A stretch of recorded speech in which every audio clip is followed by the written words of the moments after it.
real estate helps in a way that it can provide you on a monthly basis with cash flow, appreciation, tax advantages, and then you're also using leverage through the banks, which I think is something that I hadn't learned about in the past. Hey, and welcome back to Branching Out, where real estate meets real life.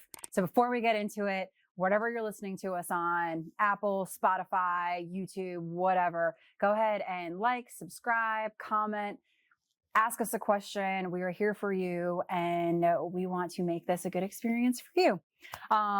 So Matt, thank you so much for being here. Yes. Yeah. Thanks for having me. So Matt was one of our first mentees and our first cohort, and you have just like taken off. You have done so many projects in the year and a half that I've known you. So I'm excited to dig into all that. So before we get really started, let's have a little background on you. Sure. You have a cool background. Yeah. So, my wife, Christina, and I moved down here to North Carolina about 10 years ago. We moved down from Pennsylvania, had an opportunity to join a NASCAR team and be part of their pit crew. And so travel around all across the country each week to the different racetracks and pit. My wife and I have 4 children, a son and 3 daughters. And so we're certainly busy. Very cool. And you went to Penn State? I did, yep. Did you play football at Penn State? Played football for Penn State. Okay, so is that how they recruit for pit guys in NASCAR? Do they like people who don't want to go into the NFL or whatever? Is that how they typically get pit teams? How does that work? Yep. So a lot of people think that we know a lot about cars or things like that, but a lot of us are former college athletes, football, baseball, wrestling. These universities had different connections with different race teams, and they reach out and try us out. And I tried out with about 100 guys, and they took 6. So wow. It's a pretty selective process, That's but awesome. it's pretty cool. Very cool. Very cool. So how long have you been in the NASCAR world? So this is my 10th season. Finished it up this year. Been off for a couple weeks now, and then we start back up in February. Very cool. And then what is your job? So I'm a fueler. So I take the big 100-pound gas cans and fill the car up while the 8 to 9 second pit stop's going on. I was going to ask, what's an average pit stop time? Yeah, really good would be mid 8 seconds. Mid 8 seconds. Dang. Okay. Very cool. Very cool. All right. So let's talk a little bit about your life prior to real estate. Like, what were you doing investing wise, if anything? What were your thoughts on money and building wealth? Where were you before you kind of met us and started on your real estate journey? So when my wife and I moved down, we brought about $100,000 of student loans with us. And so that was a big hurdle to overcome over the last, several years. We've paid them off. I grew up in a Dave Ramsey household. Oh, good. So it was all about getting out of debt, living on less than you make. And I think all that provided a good financial foundation for us to kind of take off now with real estate and moving forward. Mm-hmm. Yeah, that's good. It's good having that background. So when did you first hear about real estate investing, and what made you curious about it?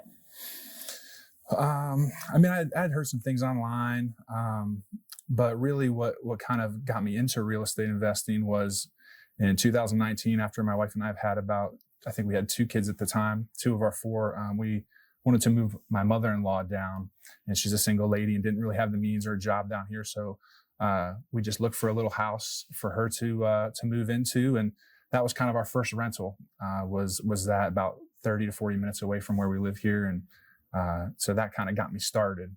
I love that. That is a great idea. That is honestly how I also kind of started.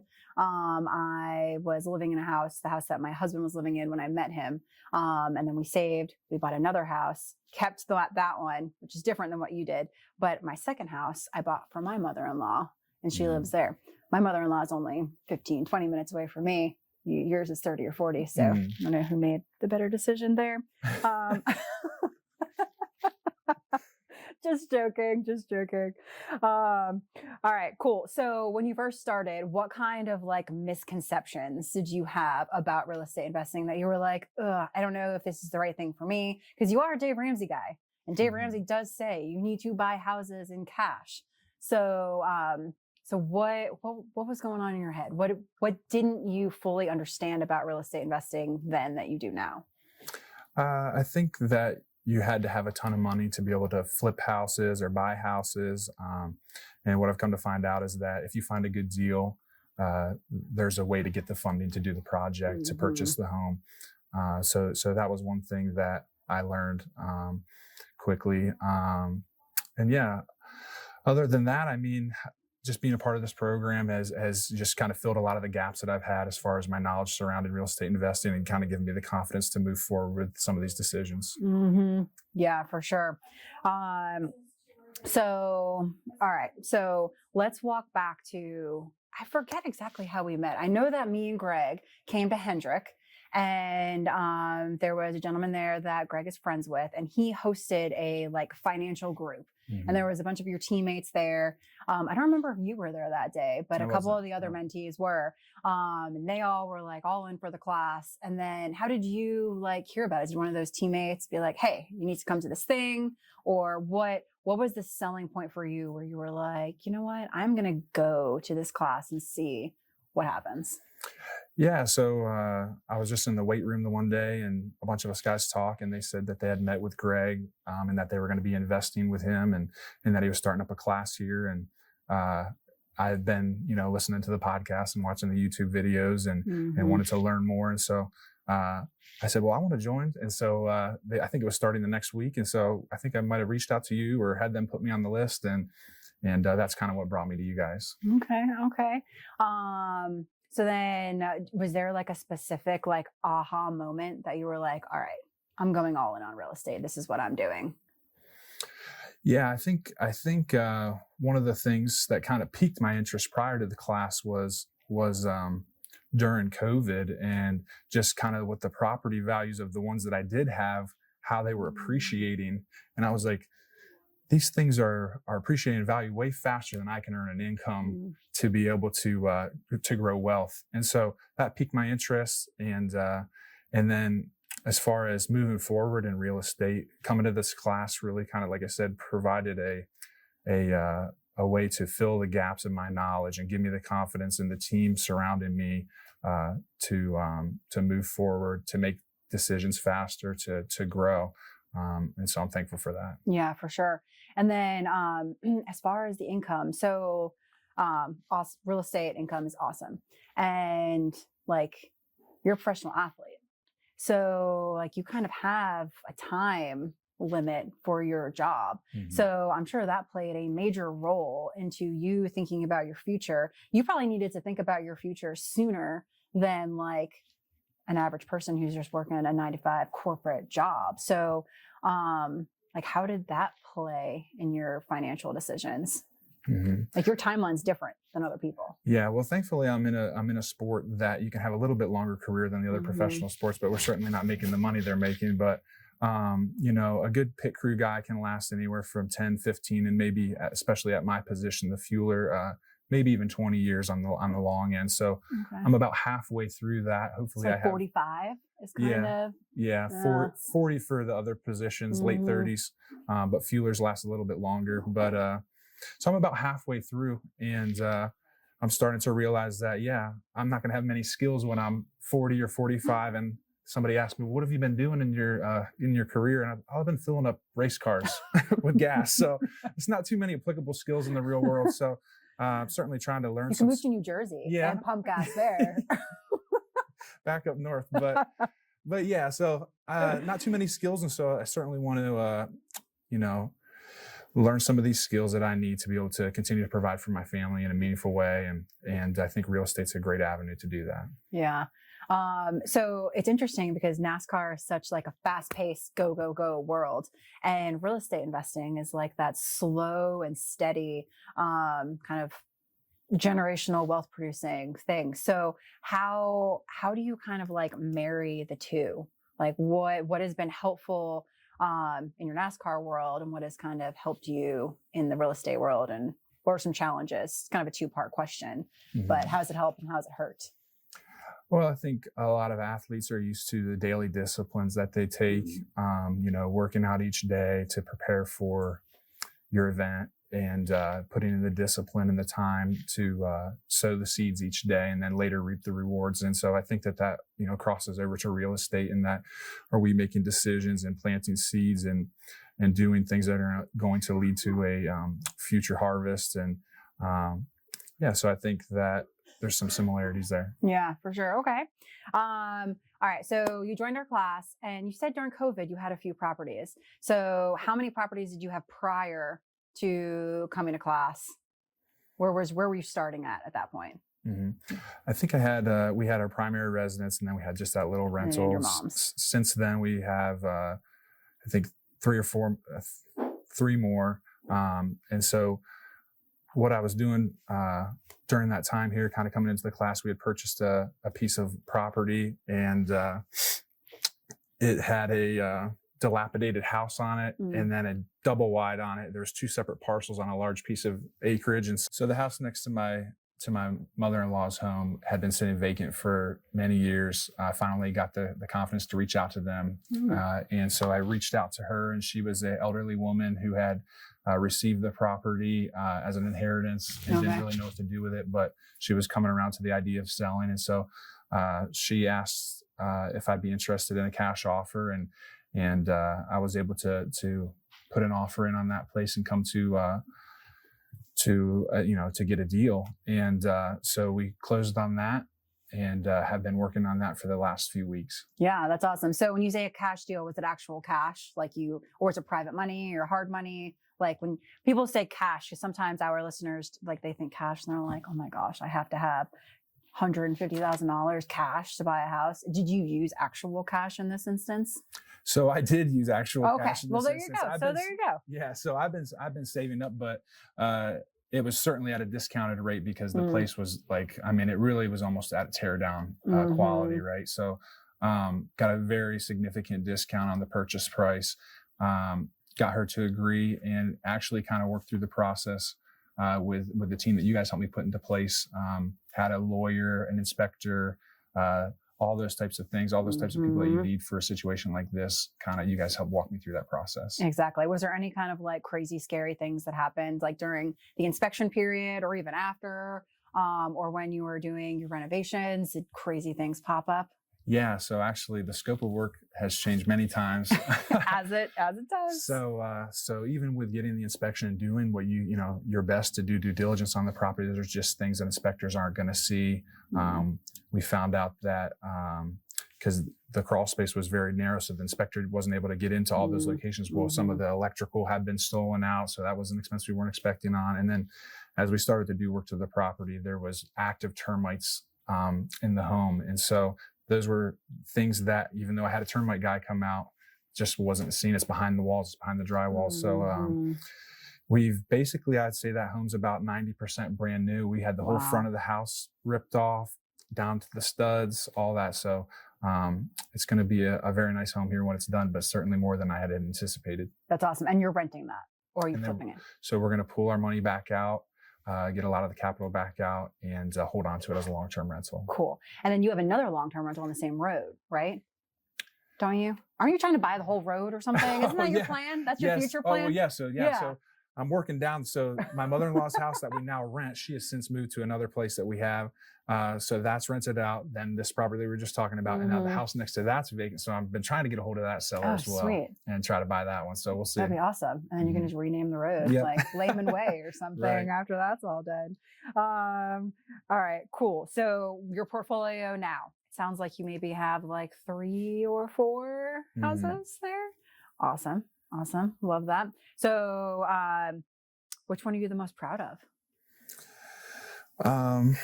The one I'm most proud of, the one property that we have that we're most proud of is a property of land that we own, and we had fixed the old farmhouse up. That rental that we used to have my mother-in-law living in, we flipped that house, and now she lives in there and rents that one from us. And so our ultimate goal is to build a family home out on that land, live within walking distance to my mother-in-law, and kind of raise our kids out on that property. So that's what we're looking forward to do. And I've kind of been dragging my feet over the last little bit here, just trying to make sure everything's set up to be able to do this successfully. But that's kind of the next step, is we want to own or build a house out there and get our family out on the property. Very cool. Yeah, I was going to ask you, about like your future goals. So I know that's a future goal of yours. But like, what's other than building a house for yourself, what is like your next big goal in your investing? Sure. So I think they kind of play hand in hand. So this is going to be doing a new construction projects, it's going to give me an opportunity to see what new construction's like, how I like that, working with subcontractors and kind of going through the process of that. And so one of my future goals is to kind of get into new construction, do some land acquisition and then build, and then be able to turn that into active real estate income. We have the long-term thing going, but how can I start to provide active income so that I can replace my pit crew salary? Yeah, for sure. What has been your biggest mindset shift from prior to investing in real estate to today? Like, what's the biggest financial thing that you have been learning and you're like, oh my gosh, this is life changing?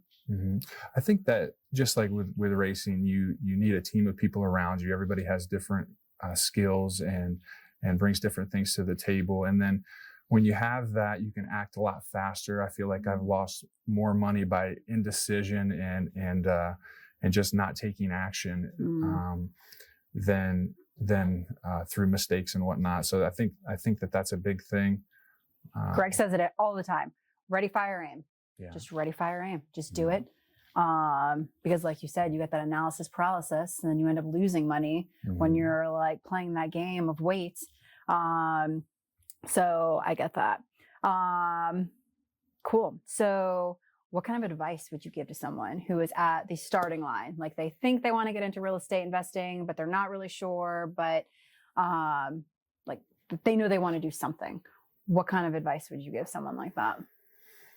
I think the advice would be to surround yourself with people, like I just said, that have the skills and the experience to be able to help you out. If you wait till you know everything, you're never going to take action. And so I think just kind of getting your foot in the door, starting the process, surrounding yourself with a network of people that can help you along the way is the biggest thing. So. Yeah, I get that too. All right. So let's ask some fun like NASCAR questions because we are in NASCAR country. I bet a lot of our listeners are from the area.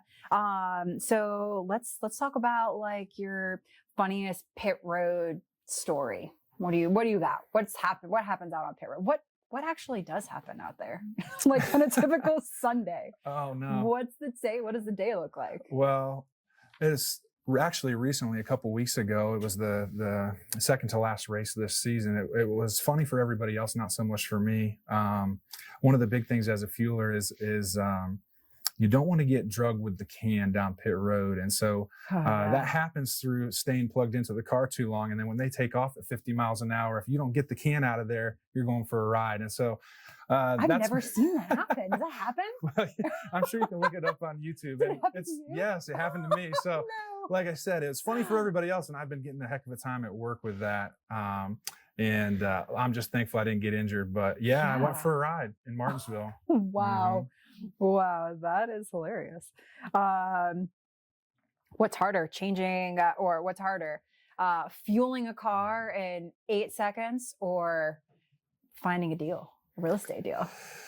Oh man, well, I'd say probably finding a real estate deal right now. I'm still working through it, but yeah, because I've been doing the NASCAR thing for about 10 years. So that's our job. That's what we practice each day. But as I continue to do real estate, I think the same thing's going to happen. It'll become easier. Continue to surround myself, learn new things, and hopefully it becomes a little bit easier to find some deals. So are your NASCAR buddies, are they like jealous of you that you're in this real estate world? Are they like financial wise? Are they in real estate? Are they not in real estate? Like, do a lot of people just blow their money? Like, what is kind of the mix of the guys? And then when they see what you're doing, because you've been pretty successful, you have a lot going on right now. What's the kind of feedback you get from them?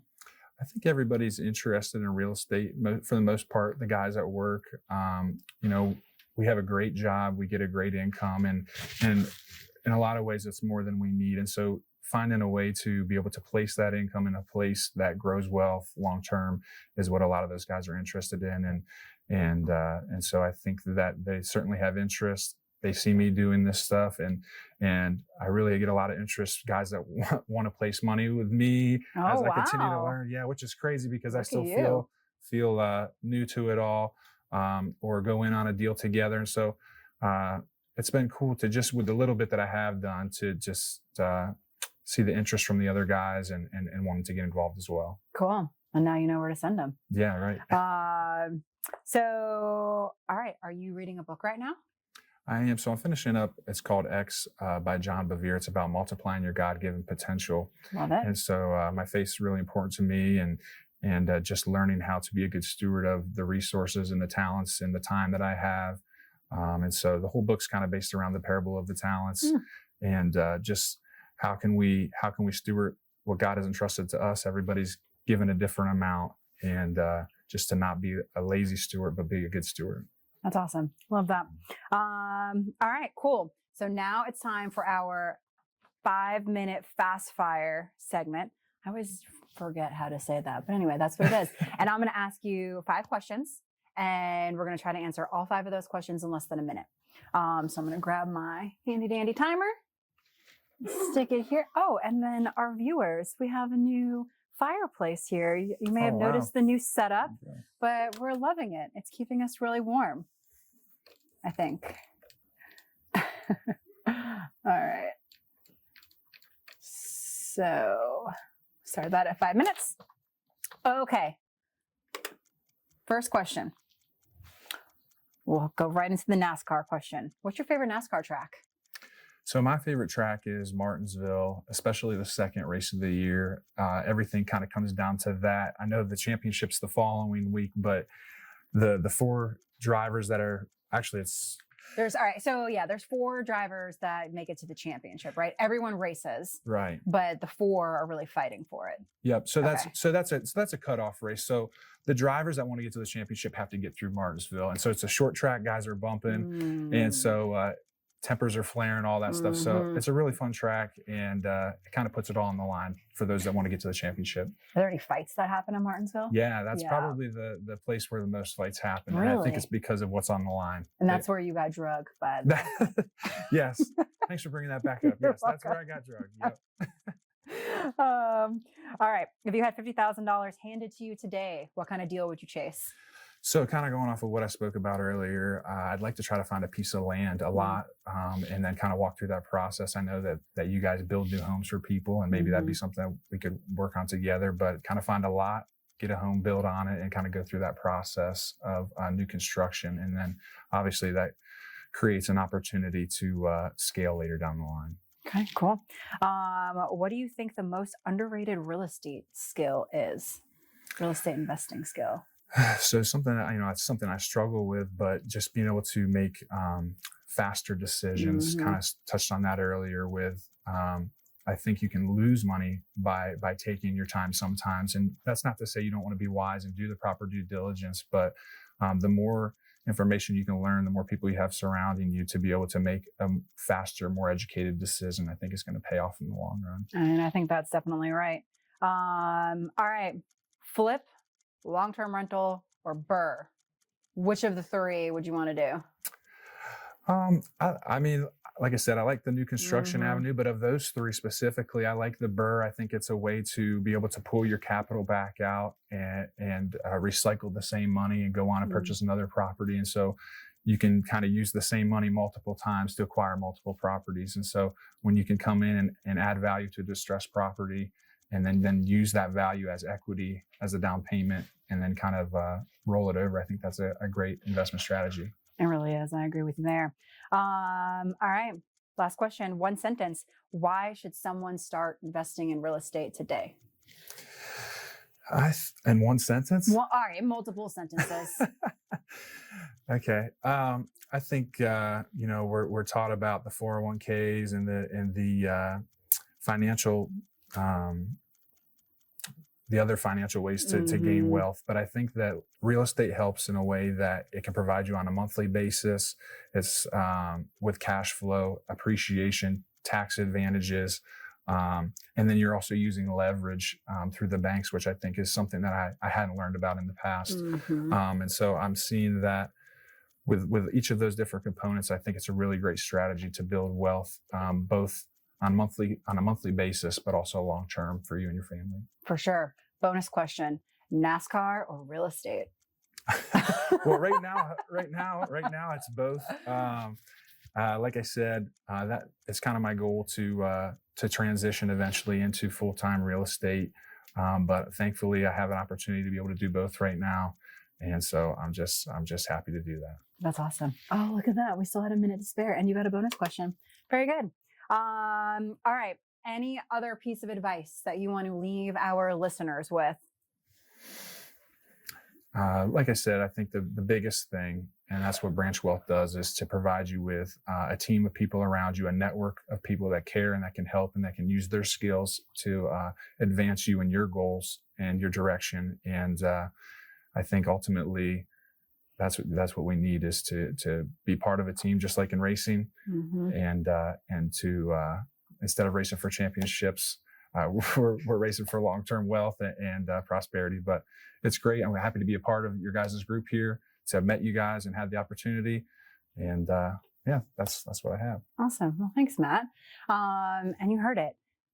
You want to build your team, guys. We say this pretty much every episode. It's all having a team, having mentors, and you know where we are. You can find us online at branchwealthpartners.com. Send me an email, and we can help on the education side. If you really don't know where you're going, on the consulting side, if you've been doing it for a while and you're a little stuck, come to our monthly classes. We have fun news to come on that. And I look forward to seeing you guys next week.